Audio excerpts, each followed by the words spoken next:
Hello दोस्तों, नमस्कार। मेरा नाम है प्रदीप। स्वागत है आपका स्टडी सर्च पॉइंट के यूट्यूब चैनल पर।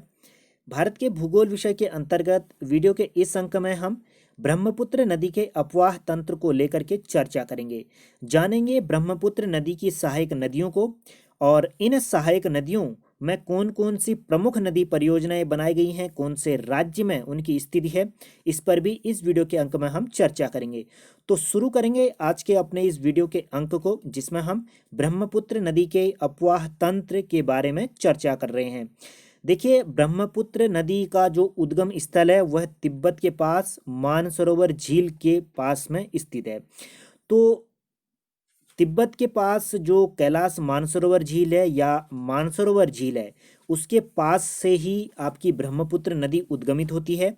और इसी कैलाश मानसरोवर झील के पास से दो अन्य नदियां उद्गमित होती हैं, सतलज और सिंध।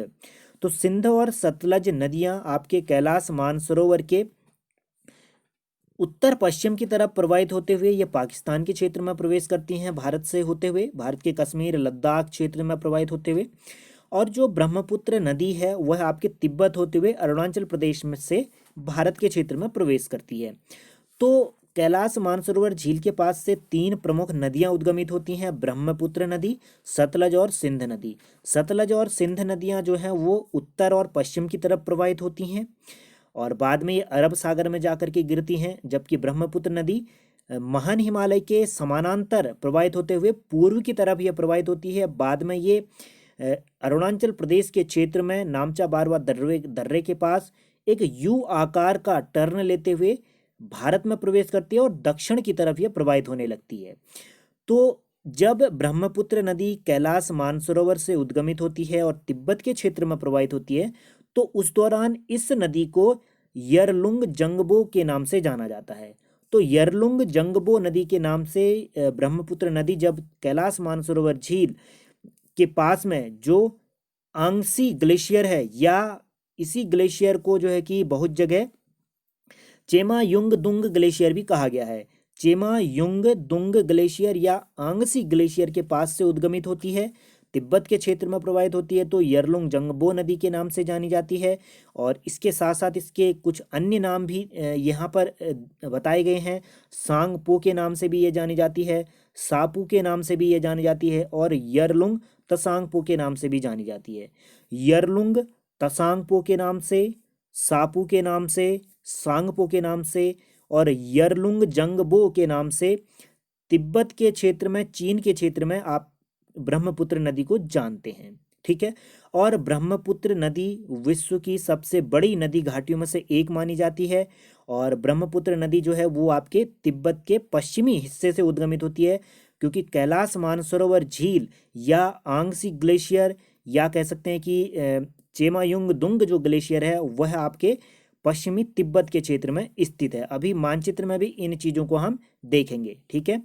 तो जो ब्रह्मपुत्र नदी उद्गमित होती है कैलाश मानसरोवर झील के पास से उद्गमित होती है, और वहाँ पर भी एक जो निश्चित स्थान है इसका उद्गमित होने का, वह है आंगसी ग्लेशियर। बहुत जगह इसको आंगसी ग्लेशियर लिखा गया है और इंटरनेट पर बहुत सारी जो है कि वेबसाइट्स पे इसको चेमायुंग दुंग ग्लेशियर भी लिखा गया मिला है।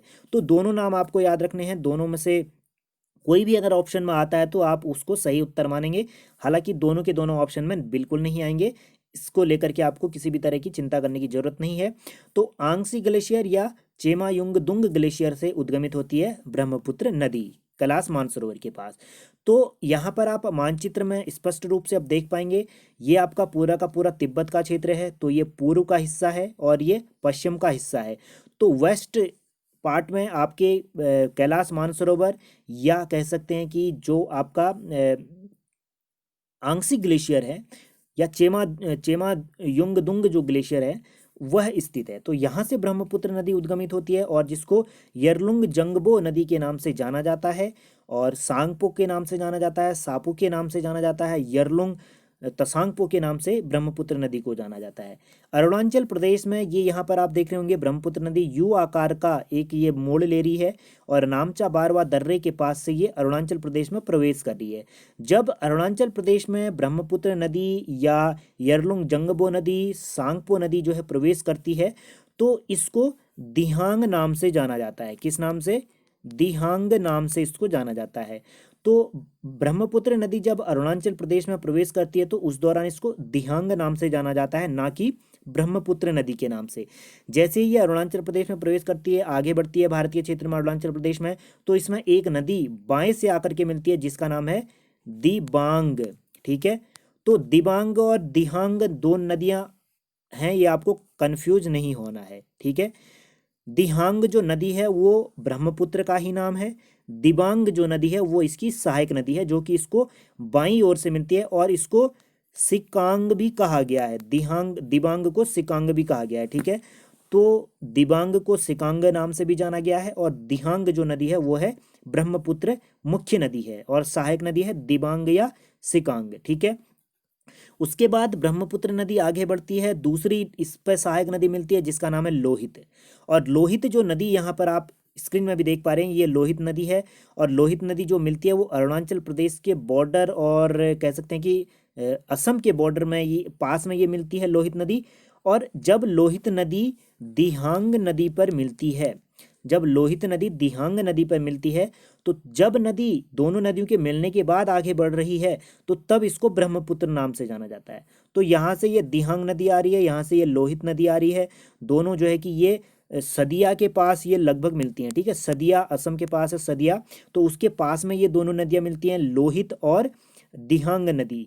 तो जब आगे यहाँ से सदिया के पास से जब नदी आगे गुजरती है तब इसको ब्रह्मपुत्र नाम से जाना जाता है असम के क्षेत्र में। ठीक है, फिर उसके बाद नदी आगे बढ़ती है, सबसे पहले जो है कि इसमें दिबांग मिलती है, फिर लोहित मिलती है, फिर इसके पास बाएं से ही एक और नदी मिलती है जिसका नाम है बूढ़ी दिहिंग दिहिंग। ठीक है, दिहिंग बूढ़ी दिहिंग नदी मिलती है। फिर ब्रह्मपुत्र नदी आगे बढ़ती है, असम के क्षेत्र में ही एक और प्रमुख नदी इसके बाईं ओर से मिलती है जिसका नाम है धनसिरी नदी। ठीक है, तो धनसिरी नदी उसके बाद आगे ब्रह्मपुत्र नदी पर मिलती है धनसिरी। ठीक है, तो ये चार प्रमुख नदियां हैं जो कि बाईं ओर से मिलती है, सबसे पहले दिबांग, फिर लोहित, फिर बूढ़ी दिहिंग, फिर उसके बाद धनसिरी। ठीक है, अब ब्रह्मपुत्र नदी फिर आगे बढ़ती है असम के क्षेत्र में ही, इस पर एक नदी बाएं से आकर के दाहिने ओर से आकर के मिलती है। ठीक है, दाहिनी ओर से आकर के मिलेगी यहाँ पर, और जो नदी मिलेगी वो मिलेगी सुबनसिरी। सुबनसिरी, तो सुबनसिरी नदी दाहिनी ओर से आकर के मिलती है ब्रह्मपुत्र नदी पर। उसके बाद फिर ब्रह्मपुत्र नदी आगे बढ़ती है और कामेंग नदी यहाँ पर आकर के मिलती है। सुबनसिरी आप यहाँ पर देख रहे हैं, सुबनसिरी ये आपके जो है कि आकर के मिलती है, जो कि तिब्बत के क्षेत्र से ही उद्गमित होती है, और ये यहाँ पर असम के क्षेत्र में ही आकर के मिलती है सुबनसिरी। ठीक है, फिर आगे नदी बढ़ती है, सुबनसिरी के बाद जो है कि दाहिने ओर से एक और नदी आकर के मिलती है जिसका नाम है कामेंग नदी। कामेंग नदी आकर के मिलती है, फिर ब्रह्मपुत्र नदी आगे बढ़ती है, और आगे बढ़ने के बाद फिर दाहिने ओर से एक और नदी आती है जिसका नाम है मानस। आप यहाँ पर स्क्रीन में देख सकते हैं, मानस नदी भी यहाँ पर मिल रही है, मानस नदी ये। ठीक है, फिर इसके बाद ब्रह्मपुत्र नदी आगे बढ़ती है और एक और नदी यहाँ पर मानस के बाद मिलती है जिसका नाम है संकोस नदी। तो संकोस नदी आगे आकर के मिलती है, फिर ब्रह्मपुत्र नदी आगे बढ़ती है और मेघालय होते हुए ये आपके बांग्लादेश के क्षेत्र में प्रवेश कर जाती है, और इस पर एक बड़ी नदी आकर के मिलती है जो कि आपके सिक्किम क्षेत्र से उद्गमित होती है, तीस्ता नदी। तो तीस्ता नदी आकर के मिलती है आपके ब्रह्मपुत्र नदी पर। ठीक है, फिर ब्रह्मपुत्र नदी आगे बढ़ती है और उत्तर भारत के क्षेत्र से, यानी कि कह सकते हैं कि उत्तराखंड के गंगोत्री ग्लेशियर के गोमुख नामक स्थान से गंगा नदी जो उद्गमित होती है वह आकर के मिलती है, जिसको बांग्लादेश में पद्मा नाम से जाना जाता है। और ब्रह्मपुत्र नदी जब बांग्लादेश में प्रवेश करती है तो इसको जमुना नाम से जाना जाता है, जमुना नाम से। जब बांग्लादेश में पद्मा यानी कि गंगा, जमुना यानी कि ब्रह्मपुत्र आपस में मिलती हैं तो इनकी संयुक्त धारा कहलाती है मेघना। क्या कहलाती है? मेघना। तो ब्रह्मपुत्र नदी और गंगा नदी बंगाल की खाड़ी में मेघना नाम से गिरती हैं। ठीक है, तो ये सारी चीज़ें आपको स्पष्ट हो गई होंगी। ब्रह्मपुत्र नदी पर जो भी नदियाँ आकर के मिलती हैं, बाईं ओर से सबसे पहले दिबांग आती है, फिर लोहित आती है, फिर बूढ़ी दिहिंग आती है, फिर धन सीरी नदी आती है बाईं ओर से। दाहिनी ओर से पहली जो नदी आती है वो सुबनसिरी आती है, कामेंग उसके बाद आती है, फिर मानस नदी मिलती है, फिर संकोस नदी आकर के मिलती है, फिर तीस्ता नदी आकर के मिलती है, और फिर आकर के मिलती है इसमें गंगा, बांग्लादेश के क्षेत्र में। ठीक है, अब कुछ अन्य चीज़ें जो लिखी गई हैं उस पर चर्चा कर लेते हैं। ब्रह्मपुत्र नदी को लेकर के ये तो नदियों का क्रम था, दाईं ओर से कौन आ रही है, बाईं ओर से कौन आ रही है, अभी आगे जाकर के ये चीज़ें लिखी भी हुई हैं, उन वहाँ से आप इन सारी चीज़ों को नोट डाउन कर सकते हैं। ठीक है, ब्रह्मपुत्र नदी हिमालय के समानांतर प्रवाहित होती है। जैसे कि आप यहाँ पर मानचित्र में आप देख रहे होंगे कि ये पूरा का पूरा आपका महान हिमालय का क्षेत्र है, तो इसके समानांतर लगभग ये नदी आपकी प्रवाहित हो रही है। ठीक है, जिस तरह से गंगा नदी यहाँ पर प्रवाहित हो रही है उसी तरह से ब्रह्मपुत्र नदी भी प्रवाहित हो रही है, हिमालय के समानांतर प्रवाहित हो रही है। और नामचा बारवा दर्रे के पास, ये अरुणाचल प्रदेश के पास यू आकार का अक्षर का मोड़ बना रही है। जैसा कि इससे पहले भी हमने आपको यू आकार का मोड़ ये दिखाया हुआ है, ये नामचा बारवा दर्रे के पास यू आकार का मोड़ बना रही है और भारत में ये प्रवेश करती है। भारत में जब प्रवेश करती है तो अरुणाचल प्रदेश के क्षेत्र में इसको दिहांग नाम से जाना जाता है। ठीक है, तो दिहांग नाम से जाना जाता है। असम के पास जब इसमें लोहित नदी मिलती है तो इसको ब्रह्मपुत्र नाम से जाना जाता है। लोहित मिलने के बाद ब्रह्मपुत्र नाम से असम के सदिया के क्षेत्र में। ठीक है, और दिहांग नाम से ये अरुणाचल प्रदेश में प्रवेश करती है ब्रह्मपुत्र नदी। ठीक है, असम में सदिया से लेकर के धुबरी तक ये प्रवाहित होती है ब्रह्मपुत्र नदी भारत के क्षेत्र में। ठीक है, असम के सदिया के पास ये लोहित नदी इस पे मिलती है तो ब्रह्मपुत्र नाम से जानी जाती है, और धुबरी के पास ये मोड़ बनाती है और बांग्लादेश में ये प्रवेश कर जाती है। तो धुबरी असम के पास में जो है कि धुबरी के पास ब्रह्मपुत्र नदी मोड़ बनाते हुए बांग्लादेश में प्रवेश कर जाती है, और जहां इसको जमुना नाम से जाना जाता है। तो बांग्लादेश में ब्रह्मपुत्र नदी को किस नाम से जाना जाता है, जमुना नाम से, और असम के क्षेत्र में इसको जाना जाता है ब्रह्मपुत्र नाम से। अरुणाचल प्रदेश के क्षेत्र में इसको किस नाम से जाना जाता है, दिहांग नाम से जाना जाता है अरुणाचल प्रदेश में। ठीक है, तिब्बत से उद्गमित होने वाली जो नदियां हैं प्रमुख रूप से जो कि आपके पूर्व की तरफ प्रवाहित होती हैं, उसमें देखा जाए तो ब्रह्मपुत्र नदी है, इरावदी नदी है और मेकांग यहाँ पर नदी है। ठीक है, तो ब्रह्मपुत्र नदी, इरावदी नदी और मेकांग नदी ये प्रमुख नदियां हैं जो कि आपके तिब्बत के क्षेत्र से उद्गमित होती हैं, और ये तीन की तीन नदियां अपने ऊपरी पाटों पर संकीर्ण और समानांतर पर्वत श्रेणियों में प्रवाहित होती हैं। संकीर्ण यानी कि जिनकी चौड़ाई यहाँ पर कम है, यानी कि सकरी घाटी के क्षेत्र में, यानी कि कम जगह वाले पर्वतों में ये प्रवाहित होती है। दोनों के मध्य जो दो पर्वत हैं उनके मध्य यहाँ पर जगह क्या होगी, कम होगी, यानी कि ये जो जगह होगी वो कम यहाँ पर होगी, कि इस तरह से नहीं होगी, इस तरह से फैली हुई जगह नहीं होगी, कम जगह होगी। ठीक है, तो संकीर्ण स्थलों से ये प्रवाहित होती हैं। ये तीन की तीन नदियाँ, मेकांग चीन के क्षेत्र में प्रवाहित होती है, ब्रह्मपुत्र भारत में प्रवेश करती है, इरावदी जो है कि म्यांमार के क्षेत्र में प्रवेश करती है। ठीक है, ब्रह्मपुत्र नदी की प्रमुख सहायक नदियां आप स्क्रीन पर देख सकते हैं। इससे पहले भी हम यहाँ पर इनके बारे में बता चुके हैं। कुछ एक दो नदियां जो नहीं बताई होंगी उनमें जो है कि आप यहाँ पर देखते हैं जयमोली एक प्रमुख नदी है, और सारी नदियां इससे पहले बताई हुई हैं। ठीक है, चलिए अब जो प्रमुख सहायक नदियां आपके ब्रह्मपुत्र की हैं उनके संदर्भ में चर्चा कर लेते हैं कि क्या क्या चीज़ें इन नदियों के बारे में यहाँ पर है और कौन से स्थान से ये उद्गमित होती हैं। ठीक है, देखिए दिहांग नदी के नाम से आपके अरुणाचल प्रदेश के क्षेत्र में ब्रह्मपुत्र नदी प्रवेश करती है। सदिया शहर, जब असम के पास सदिया शहर में जब ये पहुंचती है तो लोहित नदी इस पर मिलती है, तो तब जा कर के ये ब्रह्मपुत्र नदी के नाम से जानी जाती है। और असम घाटी में ब्रह्मपुत्र नदी एक गुफित जलमार्ग बनाती है, और इस गुफित जलमार्ग में बड़े और छोटे कुछ द्वीपों का निर्माण ये करती है। और असम के क्षेत्र में ही ब्रह्मपुत्र नदी जो है वह 452 वर्ग किलोमीटर का एक द्वीप निर्माण करता है, नदी द्वीप का निर्माण करती है, जिसका नाम है मांजुली द्वीप, जो कि दुनिया का सबसे बड़ा नदी द्वीप के रूप में जाना जाता है। तो असम के क्षेत्र में ब्रह्मपुत्र नदी जब गुफित जलमार्ग के रूप में बहती है तो इसी दौरान ब्रह्मपुत्र नदी अपने मध्य में 452 वर्ग किलोमीटर क्षेत्र का एक द्वीप निर्माण करती है, जिसका नाम माजुली द्वीप है, जो कि दुनिया का सबसे बड़ा नदी द्वीप है। और भारत सरकार ने हाल के वर्षों में इसे पहला आइलैंड डिस्ट्रिक्ट यानी कि द्वीपीय जिला घोषित किया है। तो भारत का पहला द्वीपीय जिला कौन सा है, तो माजुली द्वीप असम में, जो कि ब्रह्मपुत्र नदी के द्वारा निर्मित है, और इसका क्षेत्रफल 452 वर्ग किलोमीटर है। ठीक है, मोस्ट इंपॉर्टेंट है, ये आपको ध्यान देना, बहुत बार ये परीक्षा में पूछा गया है। ठीक है, और ये भी आपको ध्यान देना है कि दिहांग नदी पर जब लोहित नदी मिलती है असम के सदिया के क्षेत्र में, तो तब जा कर के जब नदी आगे बढ़ती है, दिहांग और लोहित नदी जब मिलती हैं, जब नदी आगे बढ़ती है इन दोनों के मिलने से, तब उसको ब्रह्मपुत्र नाम से जाना जाता है। ये आपको ध्यान देना है। ठीक है, पहली जो प्रमुख सहायक नदी है ब्रह्मपुत्र की वो है दिबांग। तो दिबांग को सिकांग नाम से भी जाना जाता है और ये अरुणाचल प्रदेश के निचले घाटी के क्षेत्र से प्रवाहित होती है, तिब्बत के क्षेत्र से ये प्रवाहित होकर के आती है और ब्रह्मपुत्र नदी पर ये मिलती है। ठीक है, अगली जो प्रमुख सहायक नदी ब्रह्मपुत्र की है वह आपकी है लोहित नदी, जो कि बाईं ओर से मिलती है और जो है कि लोहित नदी जो है कि वो आपके पूर्वी तिब्बत के जयालचू पर्वत श्रेणियों से निकलती है। तो पूर्वी तिब्बत के जयालचू पर्वत श्रेणियों से निकलती है और जो कि अरुणाचल प्रदेश का ऊपरी हिस्सा है तिब्बत में। ठीक है, तो जयालचू जो आपका पर्वत श्रेणी है वहाँ से उद्गमित होती है लोहित नदी और ये अरुणाचल प्रदेश के साथ साथ असम में प्रवाहित होती है और बाद में ये सदिया के पास जो है कि आपके ब्रह्मपुत्र नदी या कह सकते हैं कि दिहांग नदी पर मिलती है।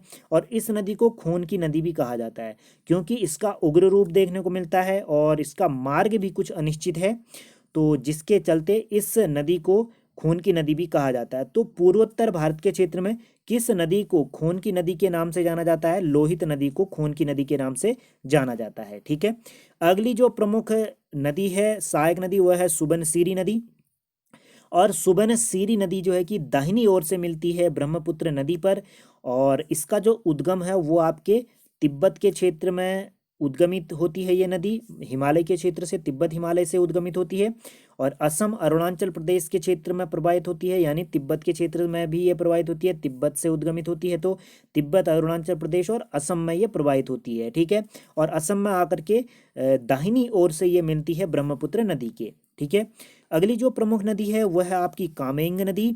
कामेंग नदी जो उद्गमित होती है वो अरुणाचल प्रदेश के तवांग जिले के पहाड़ियों से ये नदी उद्गमित होती है। अरुणाचल प्रदेश के तवांग जिले की पहाड़ियों से उद्गमित होती है कामेंग नदी और ये असम में जब ये नदी प्रवेश करती है कामेंग नदी तो इसको जिया भरेली के नाम से जाना जाता है। तो जिया भरेली के नाम से कामेंग नदी को असम के क्षेत्र में जाना जाता है जो कि अरुणाचल प्रदेश के तवांग जिले की पहाड़ियों से उद्गमित होती है। ठीक है, और असम के क्षेत्र में ही ये ब्रह्मपुत्र नदी पर मिलती है। अगली जो प्रमुख नदी है वह है तीस्ता नदी। तीस्ता नदी जो है कि ब्रह्मपुत्र नदी पर दाईं ओर से मिलती है, बांग्लादेश के क्षेत्र में ये मिलती है और इसका जो उद्गम स्थल है वो है सिक्किम के क्षेत्र में जेमू ग्लेशियर के पास जो है कि चोलामू झील है।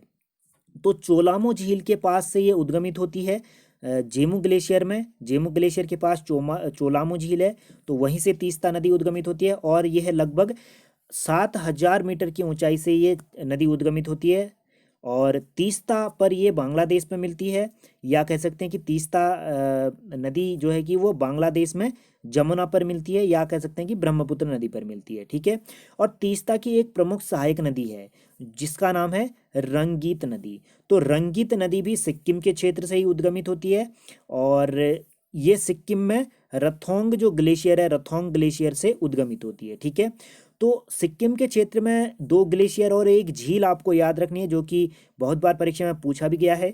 जेमू ग्लेशियर और रथोंग ग्लेशियर सिक्किम में है और चोलामू झील भी आपके सिक्किम में ही है जहाँ से तीस्ता नदी उद्गमित होती है। और तीस्ता की सहायक नदी जो रंगीत नदी है वह आपके सिक्किम के रथोंग ग्लेशियर से ही उद्गमित होती है और तीस्ता नदी ब्रह्मपुत्र नदी पर या जमुना नदी पर बांग्लादेश के क्षेत्र में दाहिनी ओर से मिलती है। ठीक है, अगली जो प्रमुख सहायक नदी है वो है आपकी बराक नदी।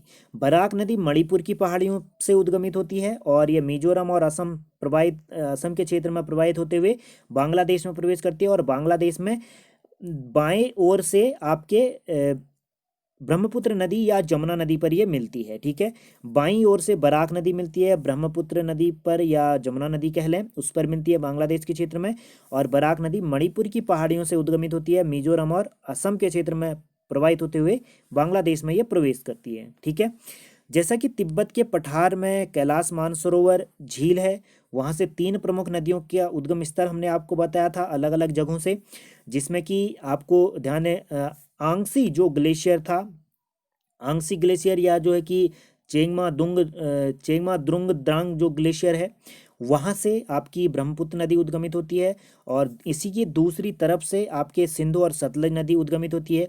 इसी तरह से हम देखते हैं कि जो तिब्बत का पठार का क्षेत्र है, उसको तिब्बत के क्षेत्र में 2 अन्य नामों से जाना जाता है। एक तो चेंग तांग का पठार, चेंग तांग का पठार किसको कहा जाता है? तिब्बत के पठार को ही कहा जाता है चेंग तांग का पठार, या क्वाघई का पठार।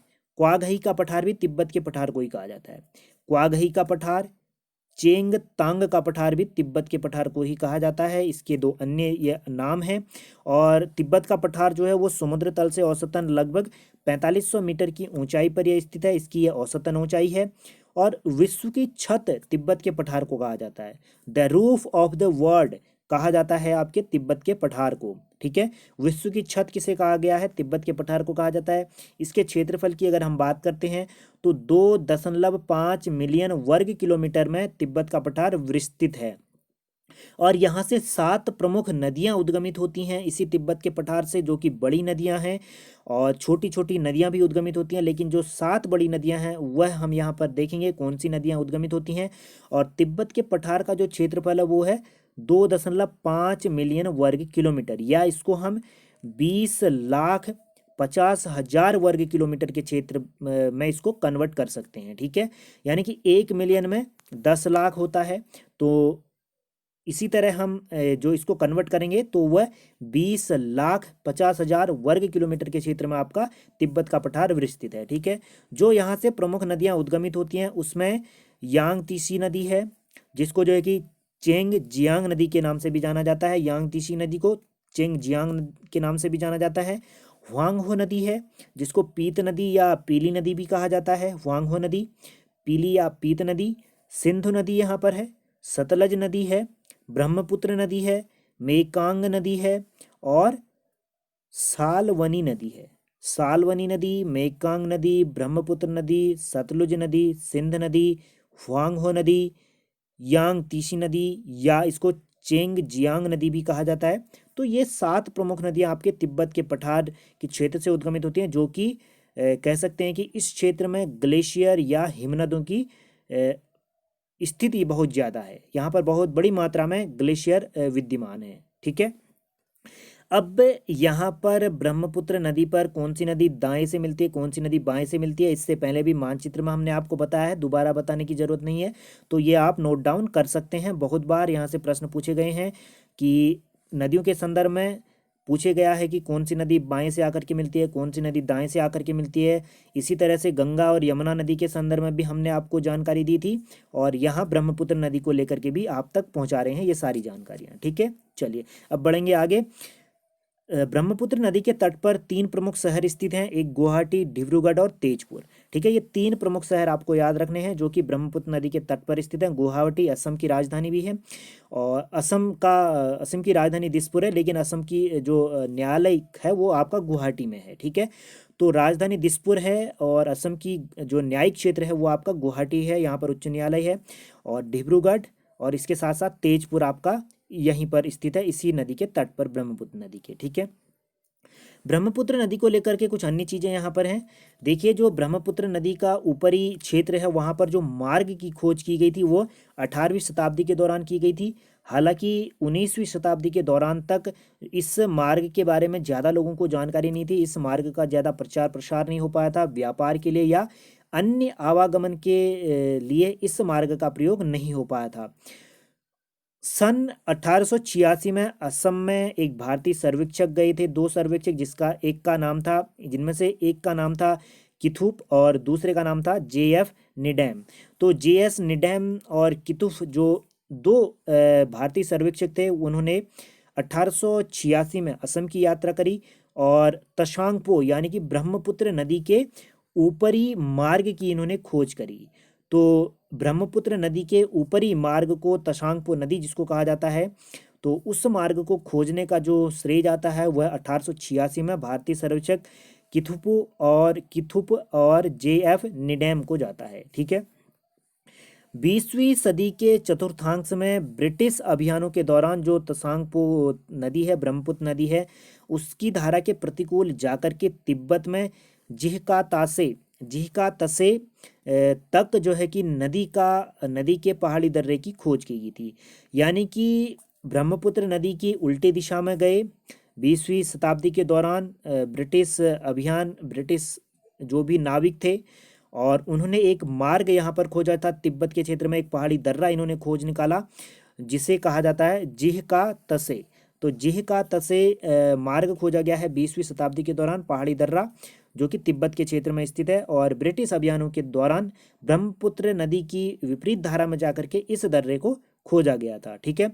ब्रह्मपुत्र नदी असम के डिब्रूगढ़ से लेकर के समुद्र यानी कि बंगाल की खाड़ी में जब ये गिरती है, वहाँ तक 1126 किलोमीटर का जो क्षेत्र है वो नौकायान योग्य है।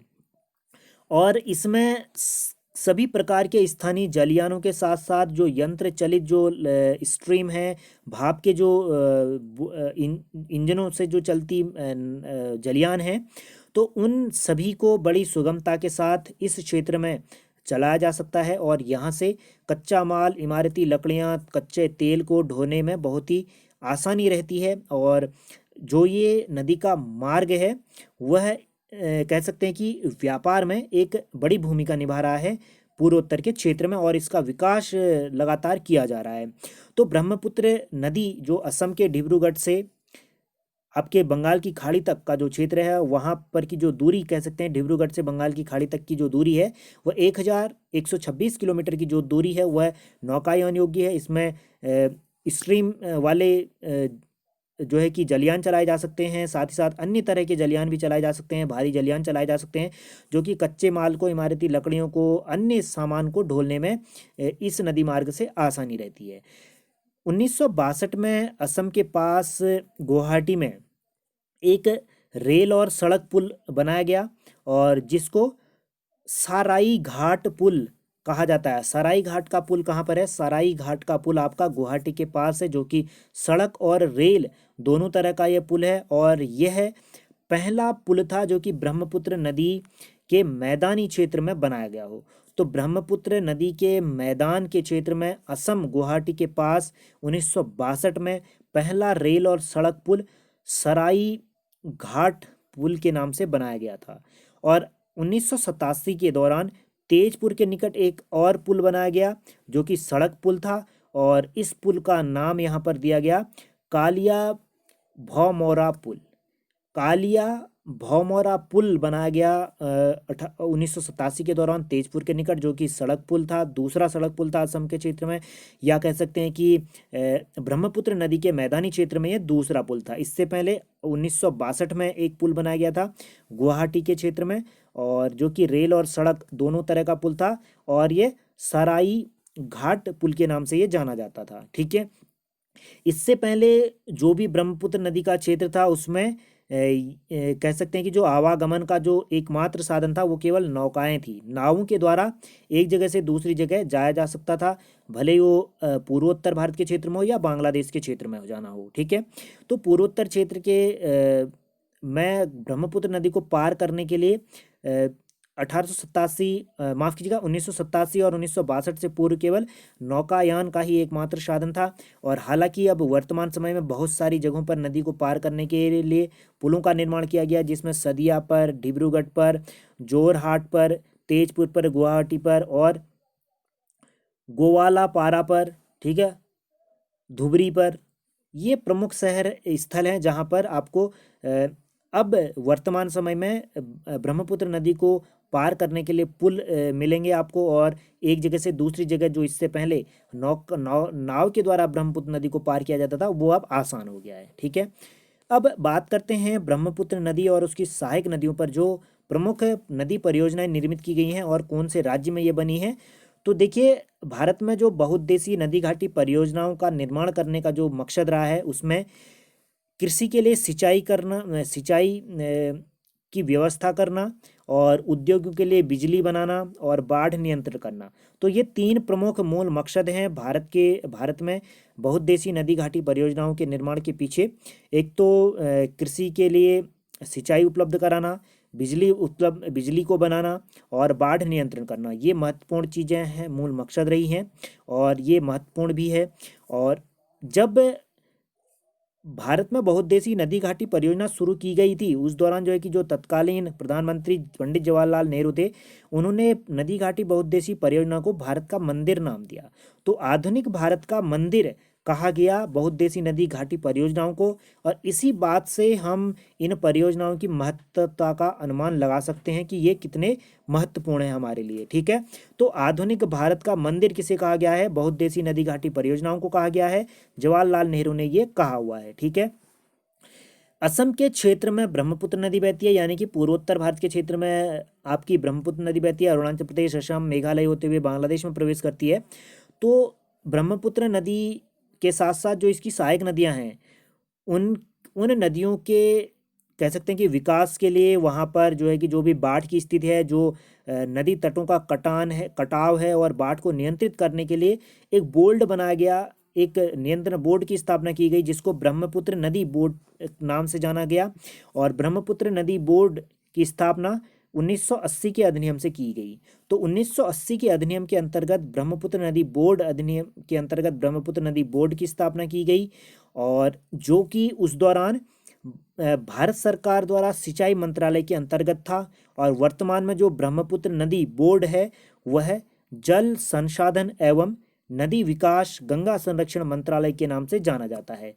तो जल संसाधन, नदी विकास और गंगा संरक्षण मंत्रालय के अंतर्गत ब्रह्मपुत्र नदी बोर्ड आता है, जिसकी स्थापना 1980 के अधिनियम के तहत भारत सरकार द्वारा सिंचाई मंत्रालय के अंतर्गत की गई थी। ठीक है, और इसका उद्देश्य क्या है? बाढ़ को नियंत्रित करना, ब्रह्मपुत्र घाटी के क्षेत्र में बाढ़ को नियंत्रित करना, जो इसकी सहायक नदियां हैं उनमें परियोजनाओं का क्रियान्वयन करना, किनारों को कटाव को नियंत्रित करना, साथ ही साथ इन नदियों के विकास को लेकर के एकीकृत उपाय लागू करना, इसका प्रमुख उद्देश्य रहा है। जैसे कि 1980 के एक्ट में इस ब्रह्मपुत्र नदी बोर्ड की स्थापना की गई, और इसने जो कार्य करना शुरू किया था वो 11 जनवरी 1980 के दौरान किया था। तो 11 जनवरी 1982 के दौरान से इसने कार्य करना शुरू किया। 82 में 80 के अधिनियम से इसकी स्थापना की जाती है। और ब्रह्मपुत्र नदी बोर्ड का जो मुख्यालय है वो आपका गुवाहाटी, असम में है। ठीक है, तो ब्रह्मपुत्र नदी बोर्ड का जो विकास का जो मुख्यालय है वो आपका ब्रह्मपुत्र नदी बोर्ड विकास मंत्रालय कहाँ पर है आपका? इसका मुख्यालय है आपका असम, गुवाहाटी में है।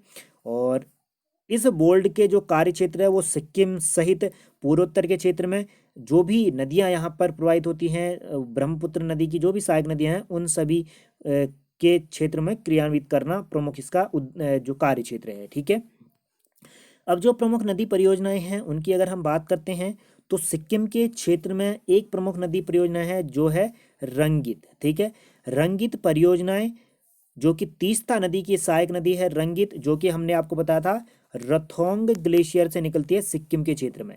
सिक्किम के रथोंग ग्लेशियर से उद्गमित होती है, और जो कि तीस्ता की सहायक नदी है। और तीस्ता नदी जो है कि वो जेमू ग्लेशियर के पास से उद्गमित होती है। ठीक है, जेमू ग्लेशियर के पास से उद्गमित होती है। और जो रंगित जो नदी है वो आपकी इसी की सहायक नदी है तीस्ता की, और इसी में ये परियोजना बनाई गई है सिक्किम के क्षेत्र में। अरुणाचल प्रदेश में जो नदी परियोजनाएं हैं उसमें रंगा नदी परियोजना है। रंगा और रंगित आपको ध्यान देना है। रंगित कहाँ पर है? रंगित आपके सिक्किम में है और रंगा अरुणाचल प्रदेश में है। ठीक है, अगली जो परियोजना यहाँ पर अरुणाचल प्रदेश में वह है पपुम पप। पपुम पप पपुम पप ये परियोजना है अरुणाचल प्रदेश में। डिक्रोंग परियोजना है अरुणाचल प्रदेश में ही। पाकी परियोजना भी आपके अरुणाचल प्रदेश में है। अपर लोहित परियोजना यानी कि ऊपरी लोहित परियोजना अरुणाचल प्रदेश में। कामेंग परियोजना ये भी आपके अरुणाचल प्रदेश में। डमवई परियोजना भी आपके अरुणाचल प्रदेश में है। डमवई, कामेंग, ऊपरी लोहित परियोजना या अपर लोहित परियोजना, पाकी, डिक्रोंग और पपुम पप रंगा, ये प्रमुख नदी परियोजना आपके अरुणाचल प्रदेश में है। ठीक है, चलिए असम के क्षेत्र में एकमात्र परियोजना है मुख्य रूप से जो कि आपको याद रखना है, कोपली। कोपली नदी परियोजना असम में है, मुख्य नदी परियोजना है। हालांकि और भी छोटी नदी परियोजना है, लेकिन जो महत्वपूर्ण है वही यहाँ पर हमने शामिल करी हैं। नागालैंड में एक प्रमुख नदी परियोजना है जो कि दोयांग परियोजना है। दोयांग नदी परियोजना कहाँ पर है? नागालैंड में है। ठीक है।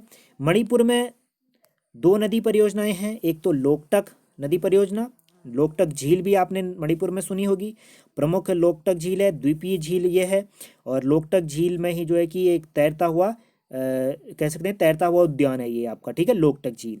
और दूसरी जो परियोजना यहाँ पर है तिपाई मुख है, तिपाई मुख परियोजना। ठीक है, ये आपको यहाँ पर ध्यान देना है। साथ ही साथ जो है कि बांग्लादेश के साथ जो है कि एक नदी परियोजना को लेकर के विवाद यहाँ पर हुआ है, जो कि बराक नदी और तुबई के संगम पर जो नदी परियोजना यहाँ पर बनाई जा रही है चुराचांदपुर जिले के अंतर्गत, उसमें बांग्लादेश के साथ कुछ यहाँ पर मतभेद रहे हैं इस परियोजना को लेकर के। ठीक है, तो ये दो परियोजनाएं सिक्किम मणिपुर के क्षेत्र में आपको ध्यान देना है, लोकटक और तिपाई मुख। ठीक है, अगली जो परियोजना है मिजोरम राज्य से संबंधित है। यहाँ पर तीन प्रमुख परियोजना है, एक तो तुरियल परियोजना है, तुबई परियोजना है और ढलेश्वरी परियोजना है।